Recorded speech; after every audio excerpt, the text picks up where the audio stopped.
The canyon air felt unnaturally still, as if the world itself was anticipating something catastrophic. A small band of ancestral humans moved cautiously between towering red rock walls, the dim prehistoric light stretching their shadows across the dusty ground. Every step echoed with a hollow resonance that hinted at vast, unseen chambers beneath their feet. They believed they were alone. They were wrong. Something ancient was awakening beneath the stone. Something large enough to shift the earth, quiet enough to stalk without ever being seen, and lethal enough to erase an entire clan in minutes. Before we continue, I want to know something from you. From which city or country are you watching this documentary today? Your comment helps this channel grow and allows me to keep producing long-form prehistoric reconstructions like this one. And if you appreciate these immersive investigations into ancient worlds, consider subscribing and leaving a like. It supports the creation of high-value cinematic documentaries. The first warning came as a faint vibration under their feet, so delicate they mistook it for shifting sand. But then the ground trembled again, this time with a long rhythmic pulse. One hunter froze, his breath halted, his muscles tightened, and the canyon's silent walls seemed to amplify the low humming beneath the rock. Something colossal was moving in the tunnels below them, navigating the canyon floor with terrifying precision. The Giant Canyon Serpent had begun its hunt. When the serpent finally broke the surface, it did so with a grace that betrayed its enormous size. Its head emerged from a dark fracture in the rock, scales shimmering under the canyon's red glow. Its eyes were black voids, cold, reflective, devoid of hesitation. The creature lifted its immense body, revealing a girth wider than a man's chest. This was not a chance encounter.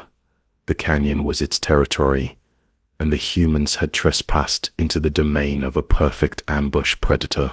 In that moment, instinct overtook reason. The hunters retreated, knowing the canyon ahead narrowed into a deadly funnel, a place where escape would be nearly impossible. Behind them, the Giant Canyon Serpent coiled silently, assessing, calculating, waiting for the perfect strike. What would unfold next would become one of the most brutal survival events in early human memory, a story etched long before language existed. The canyon they had entered was older than any memory their lineage carried, carved by water long vanished, and shaped by geological violence that predated the existence of mammals. At its entrance, smooth walls rose nearly 50 meters into the air, streaked with dark mineral veins that glistened under the filtered sunlight. The ancestral humans walked in a loose formation, silent, alert, and slow, each step sinking into fine iron-colored dust that coated their ankles. Their bodies bore the marks of the terrain they had crossed, scratches from thorned bushes, bruises from fallen rock, and the thin film of red grit that clung to every pore. They were weary, but here, in the shadow of the canyon, they felt shielded from the scorching heat of the open plains. It seemed like a safe passage, a natural corridor promising water, shade, and the possibility of shelter. They had no way of knowing that the canyon was infamous among predators. Bones littered the ground in subtle ways. Splinters of antelope femurs, broken rib arcs, scattered like dried branches, and skulls cracked with symmetrical indentations that hinted at crushing force, rather than decay. These were not the ordinary remains left by scavengers. They bore evidence of constriction, precise, circular fractures caused by immense pressure, the kind only a serpent of exceptional size could inflict. Yet, to the untrained eye of the ancestral humans, these signs blended into the landscape, mistaken for remnants of rockfall or the detritus of ancient seasonal flooding. Hunger clouded judgment, and exhaustion dulled instinct. They advanced deep. The canyon grew narrower as they proceeded, funneling them toward a region where daylight struggled to reach the ground. The air grew cooler, but it also felt denser, as though saturated with the lingering scent of something reptilian, dry, mineral, and faintly metallic. One of the women paused, raising her chin slightly, inhaling the subtle scent that drifted from deeper within. Her posture stiffened. Something was wrong, but she couldn't articulate what. There was no language, only instinct, ancestral and buried beneath layers of fatigue. She touched the arm of the male, leading the group, but he interpreted it simply as a request to slow down. They kept moving. At the base of a sloping wall, they found what seemed like salvation. A small pool of water collected in a natural basin, carved by erosion. Its surface was still, reflecting the fractured pattern of rocks above. The group approached with cautious relief, lowering themselves to drink. Their bodies tensed with thirst as they cupped the water in their hands and brought it to their cracked lips. The taste was metallic, but drinkable. For the first time since sunrise, their breathing steadied.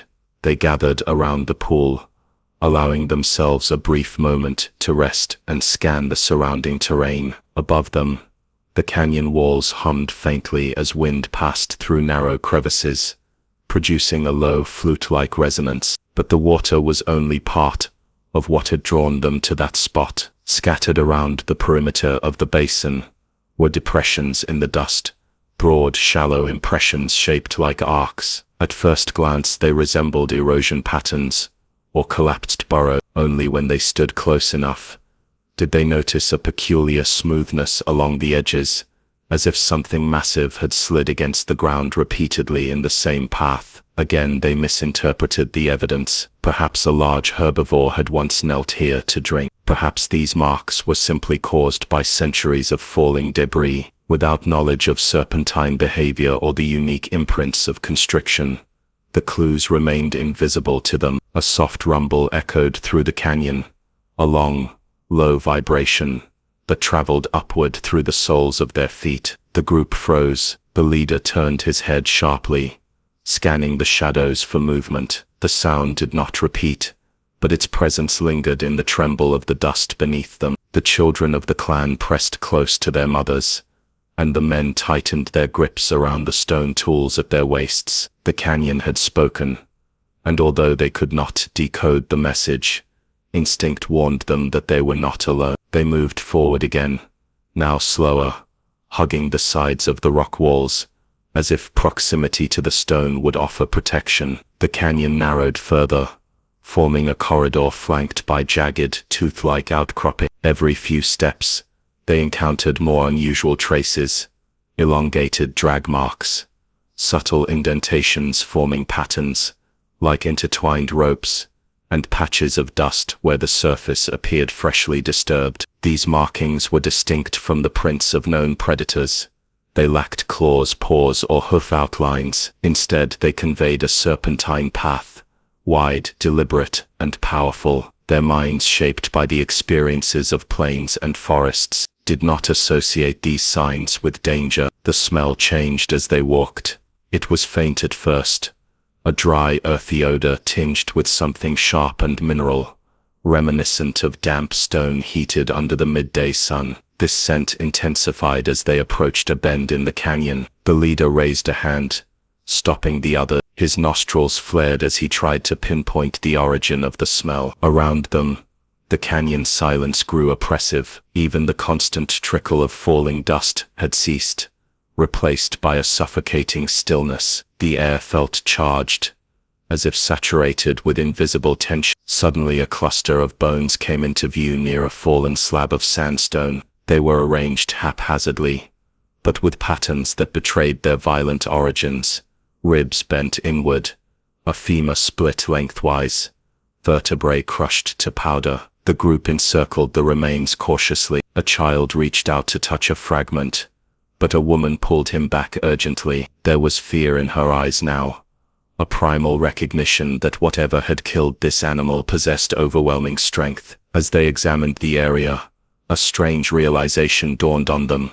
The bones were not old, the marrow within had not yet dried completely, and the surfaces still carried fine traces of moisture. The kill was recent, perhaps only hours old. The scent that filled the air now made sense. It was the residual musk of a predator. The predator was close. A slight vibration trembled along the canyon floor again. This time it was unmistakable. The leader's eyes widened, and he motioned for the group to retreat. Their breathing quickened, and panic began to seep into their movement. They stepped back slowly, careful not to make noise, their bodies instinctively aligning into a defensive formation. Behind them, the canyon walls loomed higher, trapping them between stone and shadow. But the canyon had one more warning to give. A small cascade of pebbles fell from a fissure overhead, clattering down the wall and scattering at their feet. The ancestral humans looked up, expecting to see a perched predator or an unstable ledge. Instead, the fissure remained empty, the source of the disturbance hidden from view. Then came a second vibration, stronger, deeper, exhaling a low hum that resonated through their chests. The giant canyon serpent was near, moving with deliberate precision through the subterranean channels that laced the canyon floor. Its body, massive and muscular, created shockwaves that traveled upward through the earth, warning those sensitive enough to notice. The humans were standing directly above its path. As the realization of danger intensified in their nervous systems, even without conscious understanding, the group retreated again, each step taken backward with fragile hope that distance alone would protect them. But the canyon had narrowed to the point where retreat meant funneling themselves into an even tighter space, a natural choke point where the walls drew so close that two humans could not stand shoulder to shoulder. To the serpent, this was ideal. The ancestral humans, unknowing, had wandered into the heart of the hunt. The ancestral humans moved deeper into the canyon, unaware that every step carried them closer to the boundary between mere danger and certain death. The walls pressed inward, forming a stone throat through which the wind no longer traveled. The sounds of the outside world faded behind them, until only their own breathing remained, harsh and rapid in the cold, stagnant air. Each member of the group walked with heightened alertness, muscles tense, shoulders hunched, yet none of them possessed the knowledge needed to interpret the signals around them. The canyon was no longer silent. It was waiting. Ahead, the ground sloped gently downward into a corridor lined with fractured stone. The dust here was disturbed in ways that didn't align with natural rockfall or the passage of small animals. It appeared swept, dragged, molded by something massive sliding through repeatedly. But the humans saw only oddities, nothing more. Their world was governed by immediate threats: cats with sabered teeth, packs of hyenas, crocodiles lurking near riverbanks. Serpents existed, yes, but none large enough to imprint the landscape in such dramatic ways. So the group pressed forward, the canyon walls guiding them like an unseen shepherd. A young hunter moved ahead of the others, driven by a sense of urgency he could not explain. His steps were light, his eyes sharp, scanning the terrain for any sign of food or fresh water. His ears twitched at subtle shifts of sound, faint clicks of stone against stone, the soft patter of dust falling from unseen ledges. He paused often,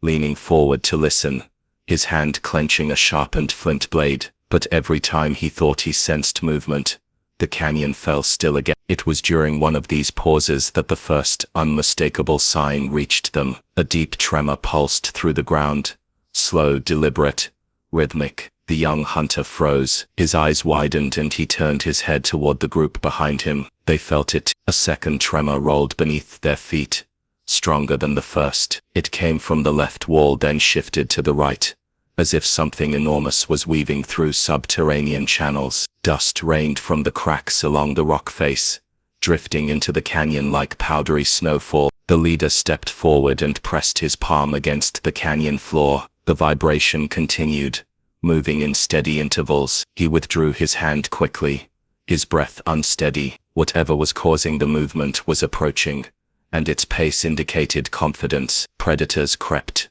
stalked, lunged. This thing moved like nothing they had encountered before, methodical, unhurried, certain of its dominance. A low hum rose from beneath the earth, resonating through the stone, and vibrating in their bones. The children whimpered. The adults exchanged glances that revealed a terror older than language. The leader gestured silently for the group to spread along the canyon wall, hoping instinctively that flattening their bodies against the rock might make them less visible, but visibility was not the issue. The creature they faced did not hunt by sight. The ground near the far wall began to bulge, subtle at first, then unmistakably rising as if pushed upward from below. A thin crack split the dust, widening slowly. As more debris began to lift, the young hunter stepped back, his heart pounding. The bulge grew, stretching several meters across, and then suddenly it stopped. Silence swallowed the canyon. For a moment, the humans dared to believe the danger had passed. Then the earth split. A jagged fissure tore open with violent force, flinging dust and fragments of stone into the air. From the gaping wound emerged the head of the giant canyon serpent. Its scales glistened like polished obsidian, each plate catching what little light the canyon offered. Its eyes were voids, deep, black hollows reflecting the trembling figures before it. The serpent's tongue flicked outward, tasting the air, collecting particles, mapping heat signatures. The humans stood paralyzed, their instincts screaming at them while their legs refused to move. The serpent rose higher, revealing the full diameter of its body, thick, corded with muscle, broader than the chest of any man in the group.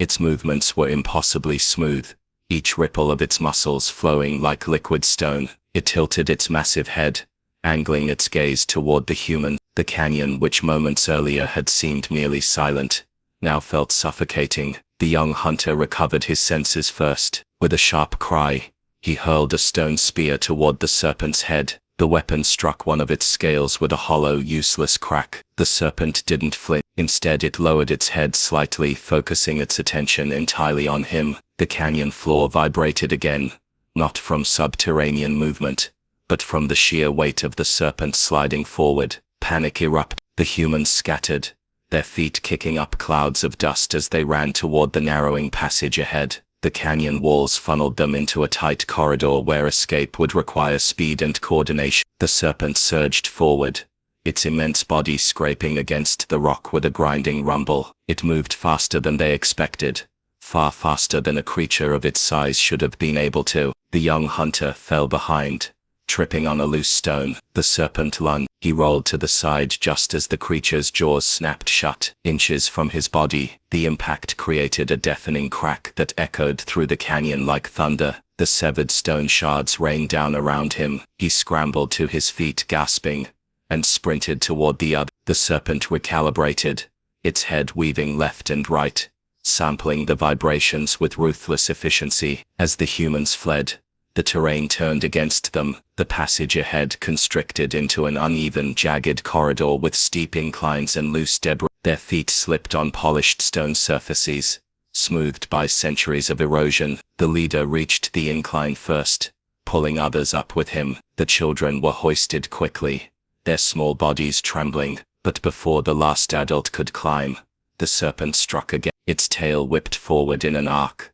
slamming into the ground with a crushing force. The impact sent shockwaves through the canyon, knocking the last adult off balance. He slid backward, tumbling toward the serpent's advancing coils. The leader reached out in desperation, but the distance was too great. The serpent closed the gap with terrifying speed, wrapping its massive body around the prey. The constriction was immediate. Bones cracked under the pressure, a sickening, muffled series of pops that echoed up the canyon walls. The trapped human fought briefly, hands clawing at the serpent's scales, legs kicking wildly, but the serpent tightened its grip, each constricting pulse stronger than the last. The group above watched in horror, powerless to intervene as the serpent crushed the life from their companion. When the body fell limp, the serpent released it with deliberate calm, allowing it to slump against the canyon floor. The humans stared down from the incline, trembling, tears mixing with dust on their faces. The reality was clear.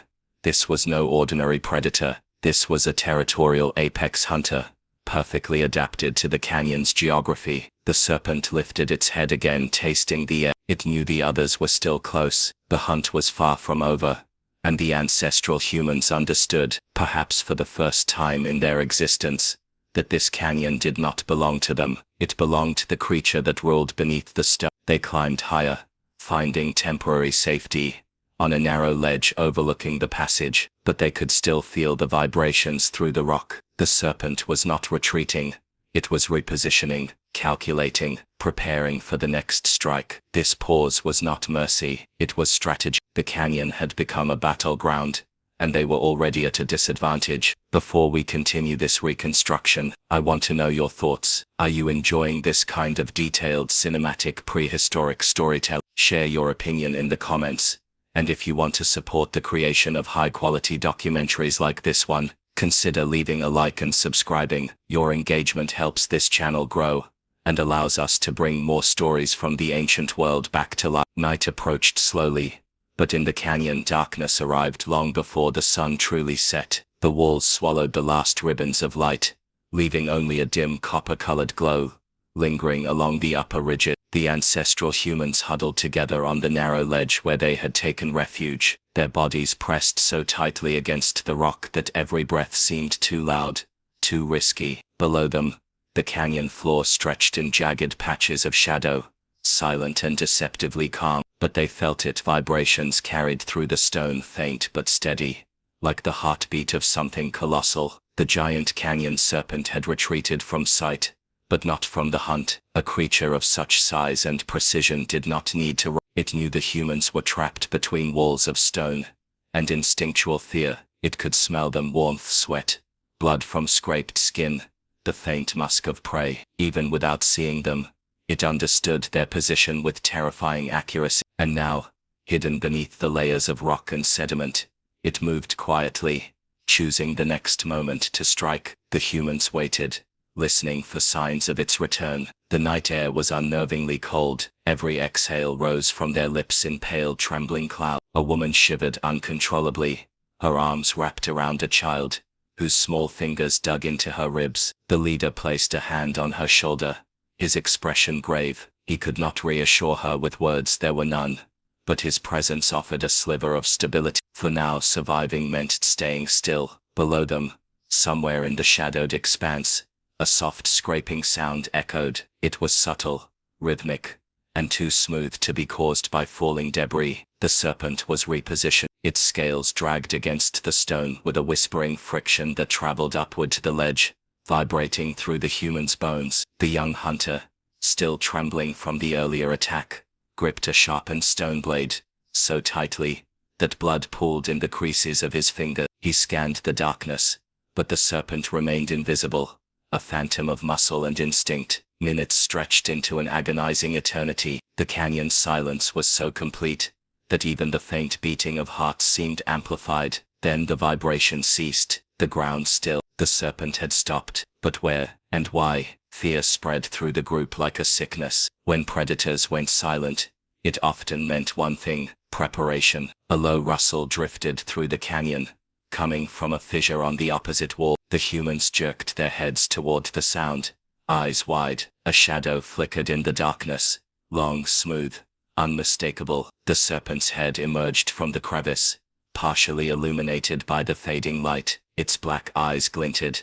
Search. It moved with a slow, deliberate grace, its tongue flicking outward to taste the air, reading invisible information. It was hunting by heat, by vibration, by scent. A perfect predator in a perfect environment. The humans pressed against the rock, trying to blend with the cold surface. The serpent raised its head, scanning the ledge. For a moment it hovered, as if deciding whether the elevation warranted pursuit. Its thick musculature rippled beneath its scales, each movement a demonstration of sheer physical dominance. If it chose to strike upward, the humans would have no escape. But the canyon walls were steep, and the serpent preferred efficiency. Instead, it lowered itself and began to patrol the base of the ledge, circling. Wait. The leader realized with growing dread that the serpent was not simply hunting, it was herding them. By positioning itself at the only descent point, it blocked their escape. It forced them into the tight corridor ahead, where the canyon narrowed into an even deadlier trap. Panic rippled through the group as they understood their predicament. Even without language, they had been outmatched not just in strength, but in intelligence. The serpent was guiding the hunt. Eventually, The creature withdrew into the shadows again, but the vibrations did not cease. Instead, they intensified, sliding from left to right, then looping back. The serpent was mapping the canyon, every step the humans had taken, every ledge, every narrowing path. It remembered it had lived in these depths, long before the humans had evolved the ability to throw stones or shape tools. This canyon was its hunting ground, and it had perfected the art of ambush through generations of instinct. Hours passed, fatigue pulled at the humans' muscles, but none dared to sleep. The cold seeped deeper into their limbs. The young hunter leaned his head back against the rock, his breath shallow. In the darkness below he heard the faint crack of bone fresh. The serpent was feeding, a kill from earlier in the canyon devoured slowly, methodically. The humans listened, their stomachs twisting with fear. Every crunch reminded them of how fragile they were in comparison. When the feeding sounds stopped, the canyon became unbearably quiet again. The leader looked at the narrowing passage ahead. If they stayed on the ledge, they would freeze by morning. If they descended, the serpent would strike. They needed to move while it was slow, heavy, with its meal. He motioned to the group, urging them toward the narrow path above the ledge. It was barely wide enough for a single person, uneven and unstable, but it was the only route that kept them out of the serpent's direct reach. One by one they began to climb. The stone was rough, jagged, and unpredictable. Every hold risked breaking loose. Every misstep sent small rocks plummeting to the canyon floor. Each sound echoed far louder than expected, amplifying fear. The leader climbed first, checking stability before signaling for the others to follow. The young hunter came last, ensuring the children remained in the middle of the formation. Their ascent was slow but steady. Then the ground pulsed again. A deep vibration crawled up the canyon wall, rattling pebbles from the ledge. The humans pressed themselves against the rock, their breaths arrested. From below came the unmistakable scraping of scales. The serpent had finished feeding, its head lifted into the faint moonlight that slipped between the canyon's upper ridges. It tasted the air, and its tongue flicked toward the humans with surgical accuracy. Slowly, it rose along the wall, anchoring part of its immense body against a protruding boulder, leveraging its powerful muscles to climb. Those serpents of its size rarely scaled walls.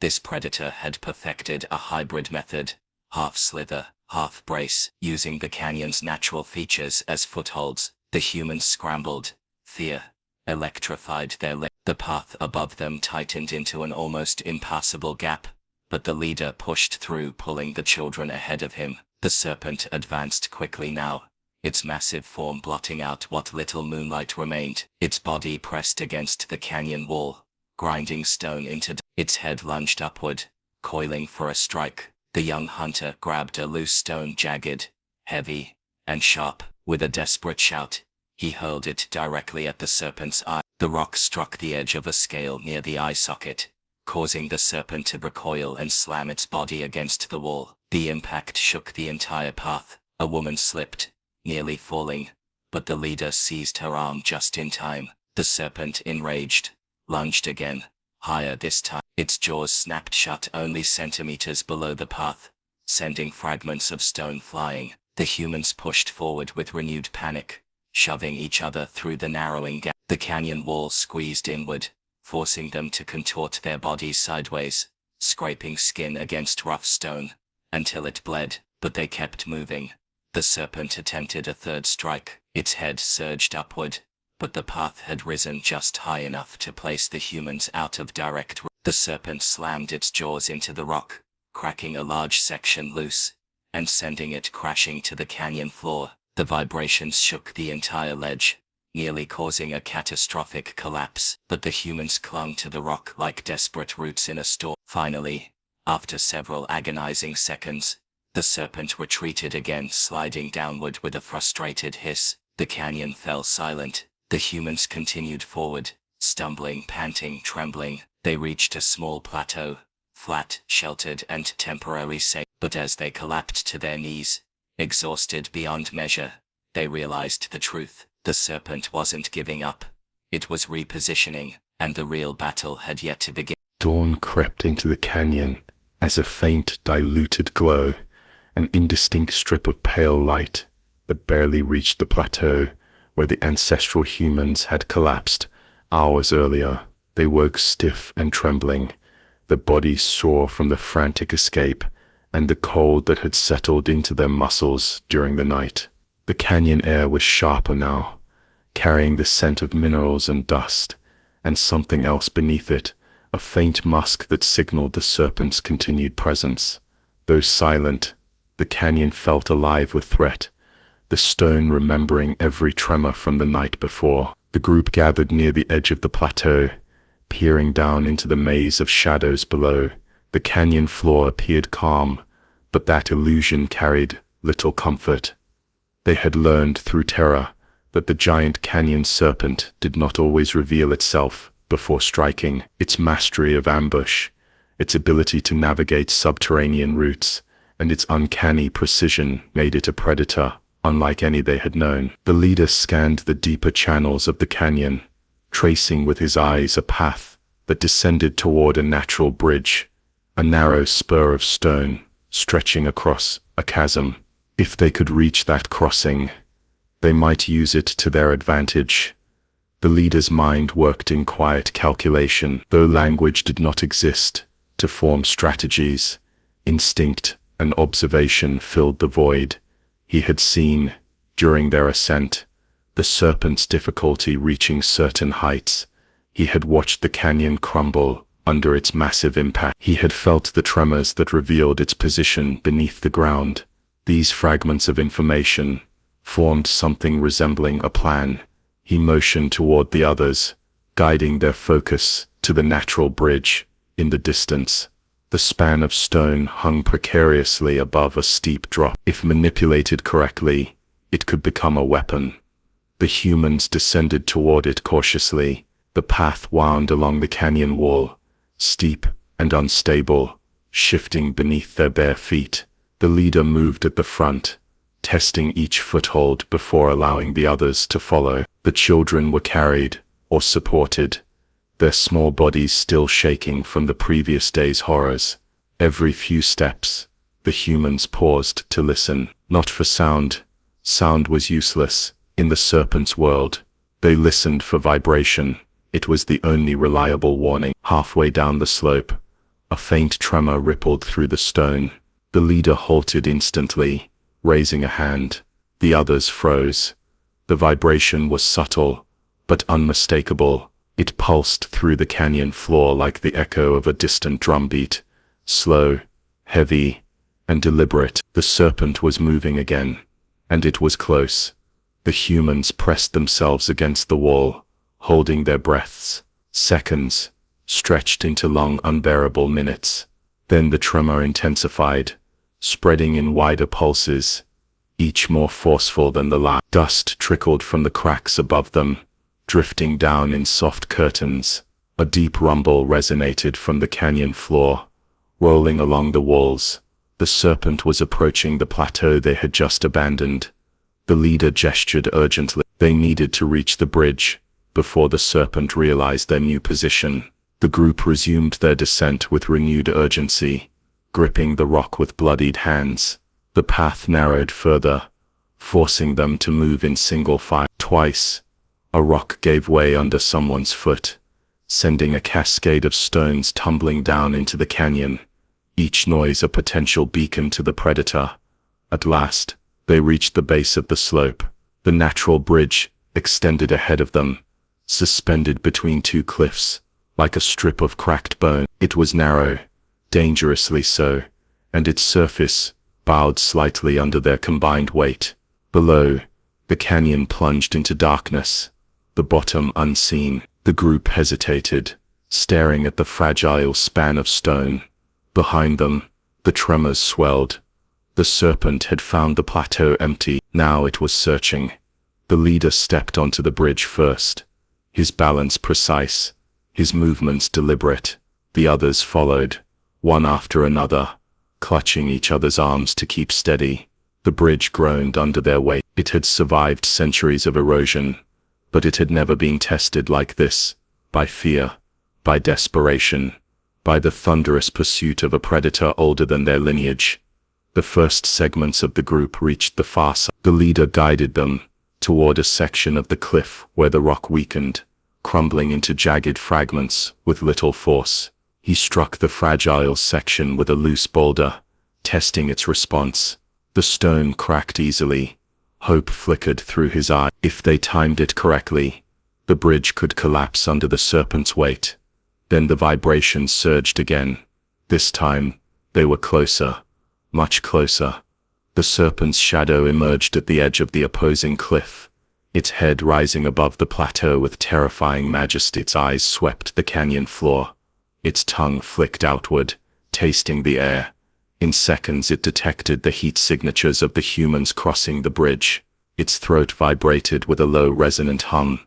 As it advanced toward the span, the humans hurried across, urgency turning into frantic motion. The children stumbled, caught by trembling hands before falling. The young hunter reached the halfway point of the bridge. When the serpent lunged, its body surged forward with astonishing speed, slamming onto the stone bridge with such force that the entire structure quivered. Cracks shot through the surface, like lightning across a storm-filled sky. The serpent coiled, anchoring itself to the bridge, as it propelled its massive head toward the retreating human. The leader reached the weak section of the rock wall and slammed a boulder into it with all his remaining strength. The stone fractured, sending small pieces cascading into the abyss. But the section held. He struck it again harder, his breath ragged, his palms split and bleeding. The serpent snarled. It reared up, jaws wide, revealing rows of curved teeth, designed to latch onto prey and prevent escape. The young hunter flung a jagged rock, striking the serpent's snout. It slowed but did not stop. The humans on the far side screamed silently, urging the leader on with gestures born of raw instinct. He struck the wall again, this time with a force that sent shockwaves up his arms. The stone gave way. A massive chunk of the cliff broke free, collapsing downward and pulling part of the bridge with it. The serpent, positioned near the fracture, was thrown off balance. Its body writhed desperately, trying to grip the disintegrating span. The bridge split further, chunks of stone plummeting into the void. The serpent's coils thrashed wildly, scraping against collapsing rock. With a final lunge, the humans cleared the bridge just as the remaining portion cracked apart beneath the serpent's weight. The giant canyon serpent plunged. Its colossal body tumbled in slow, silent arcs, twisting as it fell. Fragmented dust spiraled around it like a dying storm.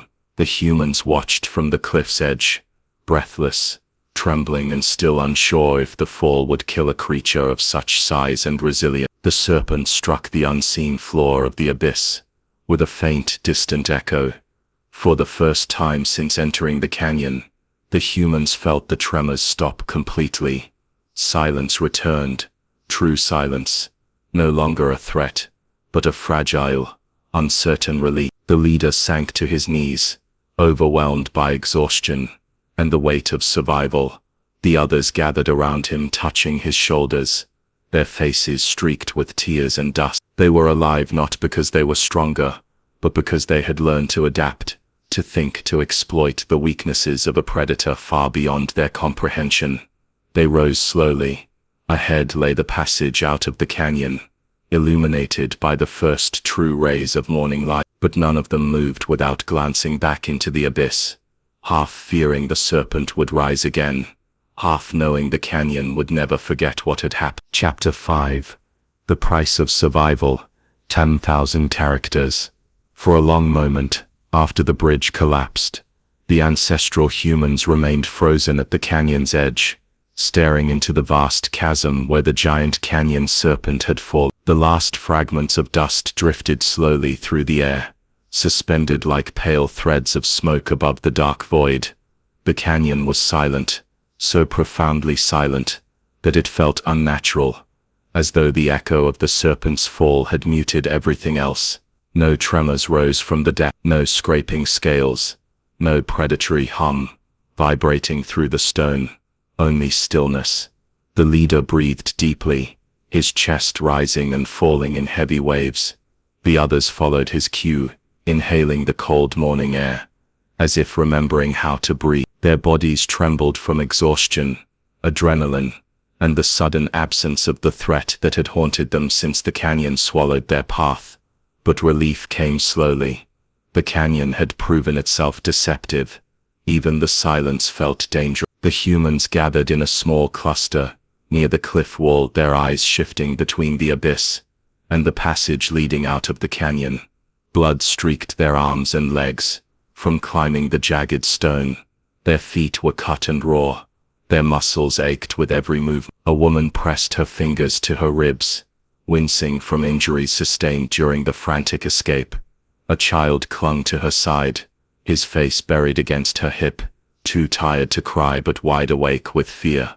The leader stepped forward to inspect the fractured edge of the canyon. He knelt and touched the stone cautiously, feeling for vibrations. None came. He leaned slightly over the edge, peering into the darkness below. The serpent's body was no longer visible. It lay too deep, swallowed by shadow. Even a creature of its immense strength would have struggled to survive such a fall. But the leader did not rely on assumptions. He rose slowly, scanning the terrain one more time before signaling to the others. It was time to move. The passage out of the canyon was narrow but manageable, winding upward through sloping rock formations.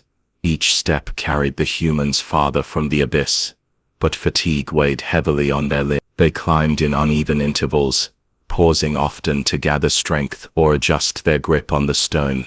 The leader supported the wounded woman, his arm positioned firmly beneath hers. The young hunter carried one of the children on his back, his posture strained but determined. Their progress was slow, but purposeful. As they ascended, the canyon walls gradually widened, allowing more sunlight to filter through. The reddish glow of dawn intensified, revealing new patterns in the rock striations, carved sediment, pockets of ancient mineral deposit. The canyon, once claustrophobic, began to open. With each meter they gained in elevation, the oppressive tension lifted slightly, though never fully disappearing. Trauma had left its imprint. Halfway up the slope, the group paused at a small outcropping where flat stones formed a crude resting place. They lowered themselves carefully, stretching their tired limbs and tending to the most urgent wound. The young hunter rinsed his hands with water collected in the folds of a broadleaf, trying to wash away dirt and blood from the previous night. One of the older women pressed clay against her bruised ribs, using instinctive knowledge passed through generations to ease pain and reduce swelling. Above them, a faint breeze drifted through the canyon, carrying the scent of open plains, dry grass, warm soil, and distant water. It was the first smell from beyond the canyon since their arrival. The leader lifted his head, inhaling deep. It confirmed what he had hoped. They were close to the canyon's end, but survival had come with a cost. The group was smaller now. The man who had been crushed by the serpent's coils in the narrow passage was gone, his body unrecoverable. Grief flickered across the faces of those who had known him, tightening eyes, trembling lips, silent gestures of mourning. Losing a member of the clan meant more than emotional pain. It meant a reduction in collective strength. Fewer hunters, fewer gatherers, fewer watchful eyes. The balance of the group had shifted forever. As they resumed their ascent, the terrain grew more forgiving. The stone underfoot transitioned from brittle fragments to more stable ground. The canyon walls pulled back, widening into an open cleft that bathed them in golden light. They paused at the threshold, blinking as full sunlight touched their faces. For the first time since entering the canyon, the warmth was gentle, soothing their chilled skin. Ahead, the landscape spread out into rolling plains and patches of stunted vegetation. A faint trail left by migrating animals wound across the ground. Beyond that, the horizon shimmered with heat, hinting at distant water sources. The humans stepped out of the canyon cautiously, glancing behind them oft. The entrance loomed like a gaping mouth carved into the earth, dark, silent, and watchful. The canyon had nearly consumed them.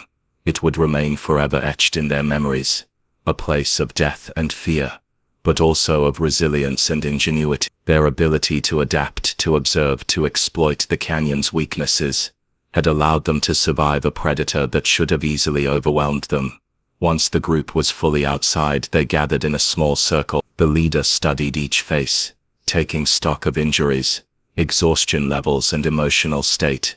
The clan needed time to recover, time to hunt, time to rebuild their strength. He pointed toward a cluster of low hills in the distance, where scattered trees promised shade, and possibly edible plants. The humans nodded and began walking. Their pace was sluggish, but steady. Every few minutes, someone turned to look back at the canyon. It was a reflex born of fear, but also respect. They had witnessed something ancient, something powerful, a predator unchanged by time, shaped entirely by the harsh geometry of the stone labyrinth. The Giant Canyon Serpent had ruled the canyon for generations. Its death, if it truly had died, would alter the delicate balance of the ecosystem. As they reached the base of the hills, the humans found a sheltered alcove beneath an overhang of rock. Here, they rested. The children lay against the warm stone, eyes half closed. The adults inspected their injuries, binding wounds with strips of dried fiber, and applying medicinal herbs found among the sparse vegetation. Slowly, life returned to their limbs, but trauma is not easily washed away. The young hunter sat apart from the others, staring back toward the canyon. The image of the serpent, its black eyes, its massive coils crushing their companion, remained carved in his mind. His fingers trembled as he traced shapes in the dirt, recreating the curvature of the creature's body. The leader approached and placed a hand on his shoulder, offering silent support. The hunter closed his eyes, breathing deeply. Fear, he knew, could not be forgotten, but it could be transformed.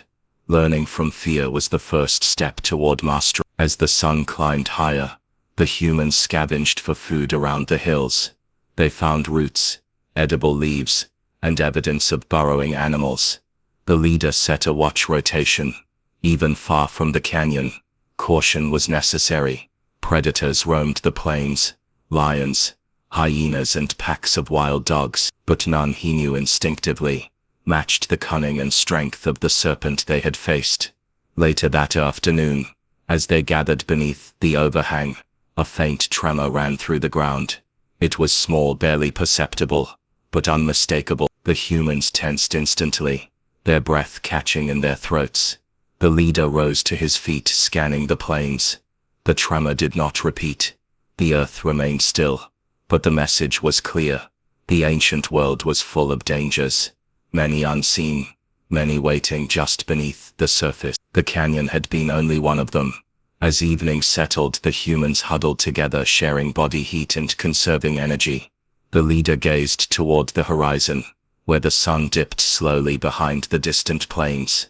He thought of the canyon, its walls, its shadows, its deadly inhabitants. They had survived through instinct, unity, and ingenuity. But survival was only the beginning. The world around them was vast, unpredictable, and governed by creatures older and stronger than themselves. And though they did not yet understand it, these encounters, the fights, the losses, the adaptations were shaping their evolution. Each trial carved resilience into their bones. Each escape sharpened their instincts. Each predator taught them to think, to strategize, to cooperate. The Giant Canyon Serpent had fallen, but the price of survival would echo through generations. The memory of the canyon, its tremors, its shadows, its monstrous guardian, would imprint itself upon the ancestral mind. It would become a warning passed not through words but through instinct, inherited by descendants who would never see the canyon, yet feel its legacy in the marrow of their fear. The humans slept beneath the shelter of rock, wrapped in the fragile peace of temporary safety. But deep beneath the earth, where sunlight had never reached, the ancient world stirred, preparing its next challenge. Conclusion. The legacy of the canyon. The ancestral humans carried the canyon with them, not just the memory of its towering walls, or the cold shadows that swallowed their steps, but the sensation of being hunted by something older than fear itself. Long before stories existed, long before symbols were carved into stone or firelight illuminated the walls of caves. This encounter etched itself into their instincts. The giant canyon serpent became more than a predator. It became a lesson embedded in their biology. Survival had come at a cost, and that cost shaped them. The loss of a companion weighed heavily on their collective spirit, but it also ignited a deeper awareness. Danger did not always roar or stalk in daylight. Sometimes it moved beneath the earth. Sometimes it watched from the shadows. Sometimes it waited, with the patience of stone itself. And so the humans evolved, not by growing stronger, but by growing wiser. The canyon had forced them to cooperate, to anticipate, to strategize. It had revealed the necessity of unity, the importance of shared vigilance, and the value of adapting to a world where every mistake could be fatal. The leader, who had guided them through terror and uncertainty, understood this in a way that could not be spoken. Every tremor beneath their feet, every shifting shadow, every echo in the stone carried a new meaning. His decisions, shaped by instinct and sharpened by experience, became the foundation upon which future generations would build. Without knowing it, he had taken the earliest steps toward collective memory, toward the ability of humans to interpret the world not only through instinct, but through the residue of lived moments passed from one generation to another. As the group settled near the hills beyond the canyon, safety felt unfamiliar, almost fragile. But for the first time since approaching that deadly stone labyrinth, they could breathe fully. Still they glanced back often, watching the canyon entrance fade behind the haze of distance. The serpent might have fallen, but the world was vast, and the canyon was only one of countless places where danger forged evolution through hardship. What remained was not fear, but transformation. The humans had encountered a predator beyond their comprehension and survived, not through brute force, but through adaptation and cooperation. This event, though unrecorded, lived forever in the lineage of their descent. Long before myth, long before language, long before ritual, the canyon taught them something fundamental. Humanity would endure not because it was the strongest species, but because it learned. The world millions of years ago was unforgiving, shaped by ancient beasts and violent landscapes. Yet from these environments, the earliest sparks of human resilience emerged. In the shadows of that canyon, under the watch of a serpent built for ambush and domination, the seeds of strategic thinking were planted, and these seeds would one day grow into fireside stories, carved symbols, shared warnings, and eventually civilizations. The canyon was a grave, a battlefield, and a teacher. Its lessons would outlive the humans who survived. They would echo through generations, shaping instincts and sharpening senses, long after the giant canyon serpent was gone. And so the legacy of the canyon was not the death it dealt, but the life it shaped. If you value these long-form cinematic reconstructions of the prehistoric world, consider subscribing and leaving a like. Your support helps us continue producing detailed narratives that bring ancient history back to life. In our next documentary, we will travel into the murky wetlands where another apex predator reigns supreme, a creature even heavier, more armored, and more aggressive than the serpent of the canyon. Join us as we reconstruct the terrifying confrontation between early humans and the Titan Marsh Croc, the largest freshwater predator of its era.